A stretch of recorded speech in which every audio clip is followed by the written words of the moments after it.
En Silicon Valley la verdad es que nos encanta el mito del garaje, ¿no? El del ingeniero idealista que sueña con eso de cambiar el mundo. Pero seamos sinceros, esa es solo la mitad de la historia. Es el cuento de hadas que nos gusta contar para sentirnos bien. Hoy, sin embargo, vamos a entrar en la arena de verdad, el coliseo de Silicon Valley, donde las empresas no se crean, no, los imperios se conquistan.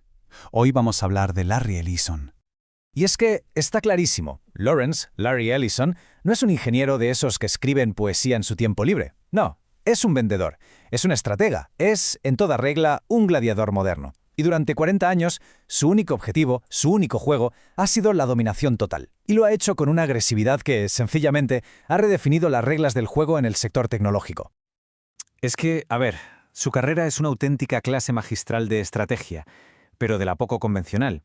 Él no siguió el camino de nadie. Se dedicó a forjar el suyo propio a base de pura audacia, de agresión y de una habilidad de verdad asombrosa para transformar el caos en un arma estratégica. Muy bien, vamos a meternos de lleno en esto. Hoy vamos a desgranar las 5 jugadas maestras que definen a Larry Ellison. Y hay que prestar mucha atención porque cada una de ellas nos revela una cara distinta de su genio estratégico. Y todas culminan en la gran crisis de 1990, un momento que casi borra a Oracle del mapa y que, paradójicamente, se convirtió en su mayor victoria. Para entender a Ellison, de verdad, lo primero es meterse en su cabeza, entender su mentalidad. Él no nació en el establishment, ni mucho menos. Nació en el Bronx, fue adoptado, dejó la universidad 2 veces y llegó a California sin un céntimo en el bolsillo. Su mentalidad no es la de un banquero, es la de un invasor. Él mismo lo ha dicho, que todo lo que hizo fue para demostrar que era más listo y más duro que los demás. Y estas son las jugadas que lo demuestran: el robo de la idea, el vaporware, la invasión hostil, la compra de la nube y, la jugada final, el colapso como arma. Y bueno, ese invasor del que hablamos encontró su arma, pero no la encontró en un laboratorio, no. La encontró en un documento técnico de IBM que todos los demás simplemente habían ignorado. Pues resulta que, mientras trabajaba en una empresa llamada Ampex, se topó con un informe de IBM sobre bases de datos relacionales. IBM en su momento lo vio como un proyecto académico, algo lento, caro, no vieron el mercado, pero Ellison sí, él vio oro, y al momento fundó Software Development Laboratories con sus socios. ¿Y su primer cliente? Nada menos que la CIA. El nombre en clave de aquel proyecto era Oracle. Y Ellison, que ya apuntaba maneras como genio del marketing, se quedó con el nombre. Y aquí está la clave de todo. El punto crucial. Ellison no inventó la tecnología. Lo que hizo fue empaquetarla, venderla y convencer al mundo entero de que la necesitaba. Fue el primero en entender que las grandes corporaciones y los gobiernos pagarían millones por organizar su información. Y de aquí sacamos una lección brutal. La innovación, sin una estrategia de ventas agresiva, es solo un pasatiempo muy caro. Vale, ya está la idea sobre la mesa. Pero la empresa sigue siendo un pez muy pequeño en un océano de gigantes. ¿Cómo se compite en esa situación? Pues aquí es donde Ellison despliega su táctica más legendaria y, por qué no decirlo, controvertida, el vaporware. El equipo de ventas de Oracle era literalmente un ejército, y su misión era una: vender el futuro, pero venderlo hoy. Prometían a los clientes funciones y características que los ingenieros en ese momento ni siquiera habían empezado a imaginar. El proceso era tan simple como audaz, la verdad. Primero, se vendía el sueño. Segundo, se cobraba por ese sueño. Y tercero, se usaba ese mismo dinero para, literalmente, construir el sueño que se acababa de vender. Y es que lo que se ve aquí es clave. Usar el dinero de tus clientes como capital riesgo sin interés y sin dilución de acciones. Es una jugada financiera absolutamente brillante y al mismo tiempo completamente temeraria. Con esta estrategia, Oracle creció a una velocidad exponencial y salió a bolsa en 1986, justo un día antes que Microsoft. Pero claro, esta forma de operar es una bomba de relojería, y el tic-tac se estaba haciendo cada vez más y más fuerte. Hagamos una pausa un momento. Pensemos en esta táctica. ¿Es un fraude o es marketing visionario? Si esto se lo presentas a un inversor, ¿lo llamaría genialidad o engaño? La línea es increíblemente delgada, de verdad, y el debate que genera es fascinante. Saltamos ahora al año 2004. En este punto, Oracle ya es un titán, pero su crecimiento se está estancando. La solución de Ellison es simple: si no puedes construirlo, cómpralo. Y si no te lo quieren vender, pues se lo arrancas de las manos. PeopleSoft era un competidor directo, y para colmo, su director general, Craig Conway, era un antiguo protegido de Ellison que se había convertido en su archienemigo. Ellison se lo tomó como algo personal. En 2003 lanzó una oferta pública de adquisición hostil, que básicamente significa intentar comprar una empresa directamente a sus accionistas, pasando por encima de la dirección. Aquello no fue una fusión, no, fue una guerra. Una guerra que duró 18 meses. Y la batalla fue fea, pública y brutal. La junta directiva de PeopleSoft se resistió con uñas y dientes. El Departamento de Justicia de Estados Unidos intentó bloquear la operación por temas de monopolio, pero Ellison no cedió. Simplemente siguió subiendo y subiendo el precio, ahogando a sus oponentes en dinero hasta que se llegó a esta cifra, una cifra astronómica. Y esto nos muestra clarísimamente una estrategia clave. Ellison no compró PeopleSoft por su tecnología, la compró para aniquilar a un competidor y de paso absorber a todos sus clientes. Es la misma estrategia que JP Morgan usó en la era industrial para consolidar industrias enteras bajo su control. Vamos, una versión digital de la conquista por la fuerza.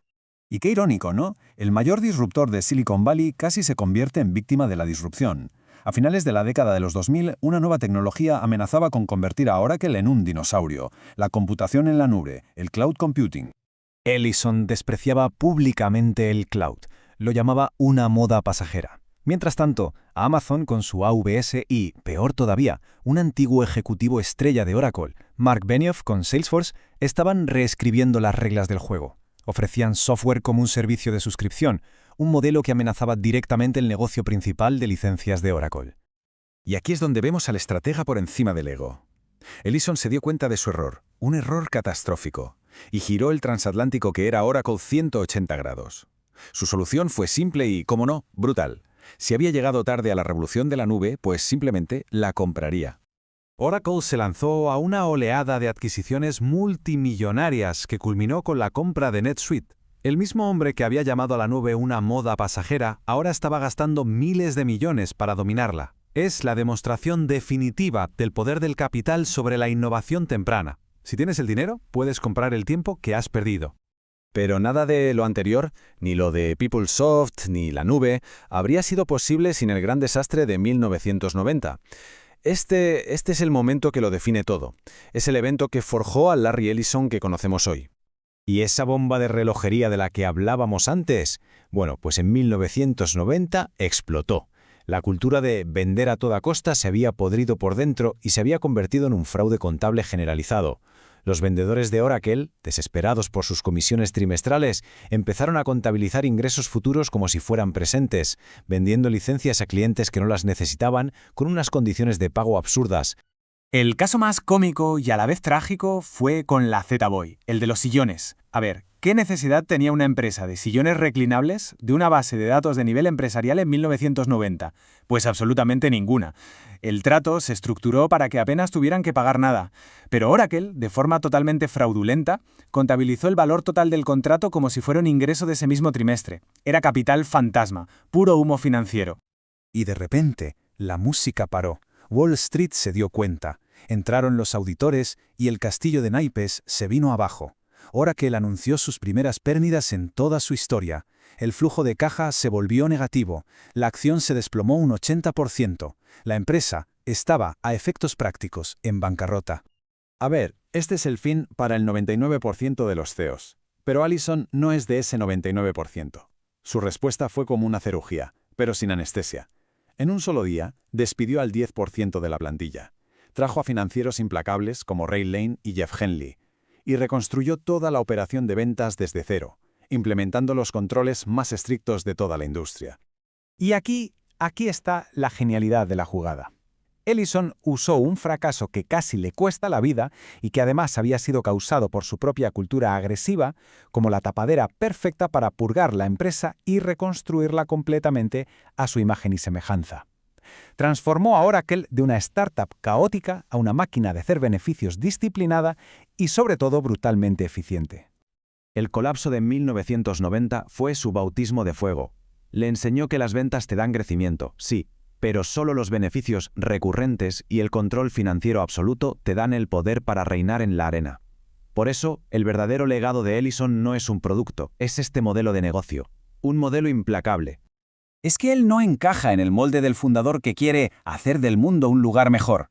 Ellison es el fundador gladiador. Entiende perfectamente que el mundo es un mercado, y en el mercado de Larry Ellison solo hay una regla: ganar. Ganar a cualquier precio. Al final, la historia de Ellison nos deja con esta pregunta en el aire. ¿Fue aquel desastre un momento de aprendizaje forzado? ¿Una lección de humildad? ¿O fue en realidad la crisis que necesitaba para poder forjar la compañía que él realmente quería, sin oposición y sin ningún tipo de piedad? Hablamos de otro titán que juega un juego completamente diferente en este video sobre Warren Buffett. Haz clic aquí. Hasta la próxima. Sigan construyendo.